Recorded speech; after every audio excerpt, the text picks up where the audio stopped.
pasal satu. Ya. Ni dia cerita pasal Razak Mansur pun kita boleh buat without this bill. Kita banyak.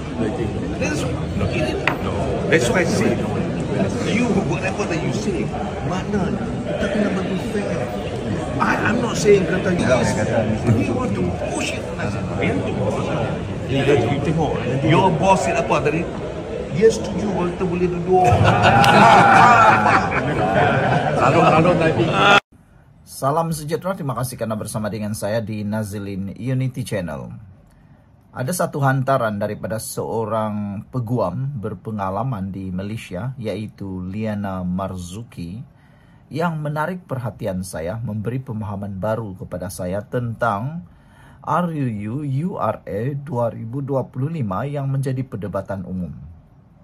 Paling tak seronok, ramai orang yang tak tahu. Ramai orang yang tahu separuh benar sahaja. Nak tahu secara umum itu tak adil. Kita perlu lebih detail. Jadi kalau begitu, dengarkan dulu penerangan seorang peguam ini. Liana Marzuki bukan peguam biasa-biasa. Dia adalah peguam berpengalaman dan tahu tentang undang-undang. Jadi lebih adil kalau semua kita dengar. Baiklah. Menurut Liana Marzuki, ini tentang fakta dan auta.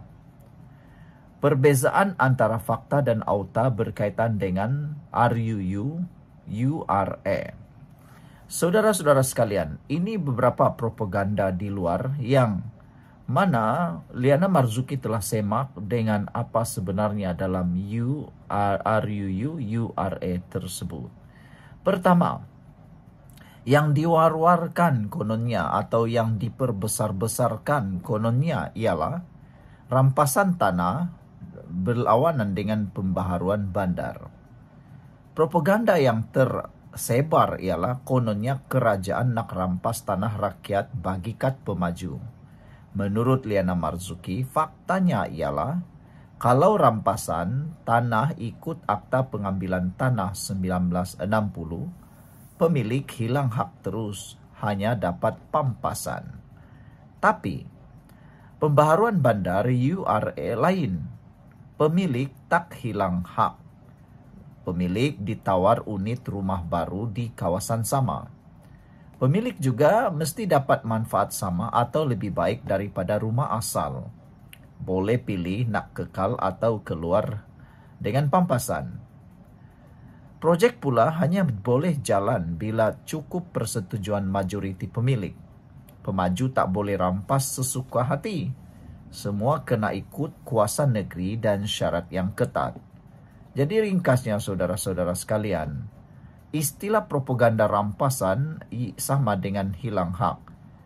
Tetapi pembaharuan bandar ialah hak pemilik dilindungi dan rumah gantian atau manfaat setara akan diberikan. Ini bersesuaian dengan Section 19, 21 dan 24. Sebelum kita teruskan ulasan ini, jangan lupa tinggalkan komen Anda dengan tanda pagar kami benci fitnah. Tapi sebelum itu izinkan dulu saya untuk berkongsikan kepada Anda semua berita baik ini. Ini terapi imun Transofector for Life. Terapi imun yang meningkatkan daya imun badan kita sehingga 400%.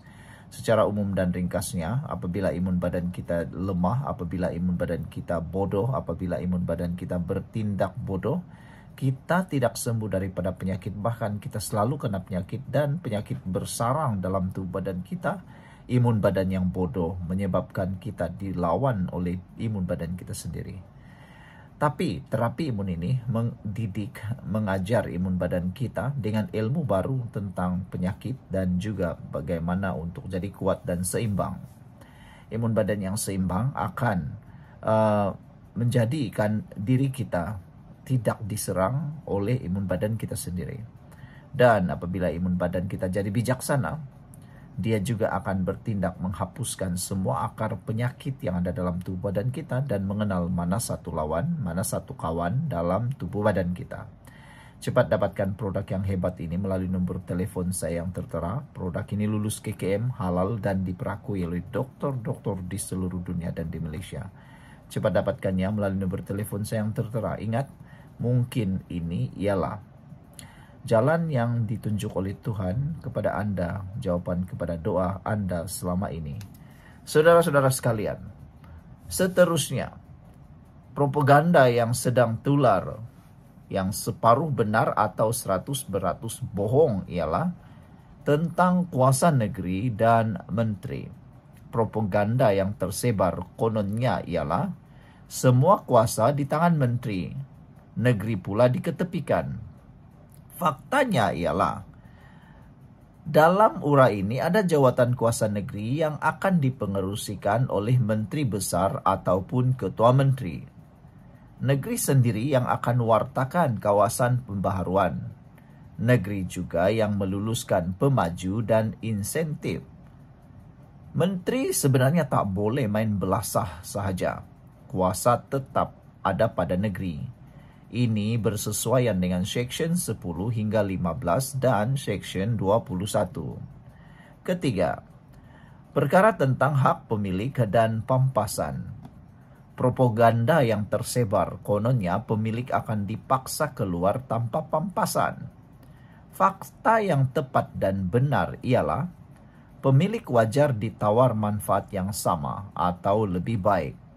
Selain daripada itu, pemilik akan ditawarkan kekal di kawasan sama kecuali dia sendiri pilih untuk keluar. Pemilik juga berhak dimaklumkan tentang perkembangan proyek. Dan ada jawatan kuasa mediasi antara federal dan negeri untuk menjaga hak pemilik. Semua ini sesuai dengan Seksyen 24 dan hingga 28. Dan keempat, ialah perkara berkait dengan kuasa pemaju. Propaganda liar, propaganda bohong yang tertular di media sosial ialah kononnya RUU ini hanya menguntungkan pemaju. Rupa-rupanya faktanya ialah pemaju wajib bentang pelan keuangan dan laporan projek. Pemaju juga perlu kelulusan jawatan kuasa negeri atau federal. Pemaju boleh dikenakan syarat tambahan dan penalti. Sebenarnya menurut Seksyen 17 hingga 20, pemaju tidak boleh bermaharajalela. Isu yang kelima, faktanya ialah tentang isu kaum. Propaganda liar yang menular di media sosial ialah kononnya proyek ini untuk usir Melayu dari bandar. Rupa-rupanya faktanya ialah threshold ditetapkan ikut umur bangunan bukan ikut kaum. Ambang persetujuan ialah 80% diperlukan sekiranya umur bangunan atau kawasan itu kurang atau lebih daripada 30 tahun, lebih kurang 30 tahun. 75% pula ambang persetujuan untuk bangunan yang lebih 30 tahun. Dan 51% atau separuh daripadanya kalau bangunan sudah terbengkalai atau didapati berbahaya. Secara perbandingannya, saudara-saudara sekalian, mari kita lihat. Di Singapura, memerlukan 90% untuk bangunan yang lebih daripada kurang daripada 10 tahun. Dan 80% untuk yang lebih 10 tahun. Di Hong Kong pula 90%. Turun ke 80% jika lebih kurang 50 tahun. Pindaan pada tahun 2024 pula menyatakan 65 hingga 70% sahaja. Di Jepun, 80% untuk bina semula kondominium. Dan di NSW Australia, 75% dengan kelulusan mahkamah. Malaysia pula 75 hingga 80%. Umur minimum 30 tahun seimbang, tak longgar, tak ketat, dan langsung tak ada kaitan dengan kaum. Ini adalah sesuai dengan Seksyen 19. Saudara-saudara sekalian, suara rakyat pula ialah berkait dengan propaganda pemilik tiada suara. Fakta sebenar ialah pemilik mesti dirunding. Rundingan mesti melibatkan PBT dan badan bebas. Kalau tidak cukup threshold, projek tak boleh jalan. Suara rakyat tetap jadi penentu. Ini sesuai dengan Seksyen 17 dalam kurungan 1 kurungan E dan Section 19 dalam kurungan 3. Oke, itu saja kata Liana Marzuki. Kalau panjang nanti ramai pula yang suruh lukis. Jadi esok kita akan tunggu pula apa pendedahan daripada Liana Marzuki tentang URA atau URA, the good, the bad, and the ugly. Pada Liana Marzuki dia kata niatnya baik, just need polishing. Tapi tidaklah sampai ke tahap sampai kill the bill. Walaupun dah kena tunda, kata Liana Marzuki, Max saya selalu ajar katanya buat kerja biar sampai habis. Akhir kalam daripada Liana Marzuki, akhir kalam nak bantah tak tiada masalah. Tapi biar datang atas fakta bukan propaganda. Sekian dulu untuk kali ini. Jangan lupa tinggalkan komen Anda, share video ini. Kita jumpa lagi. Bye-bye.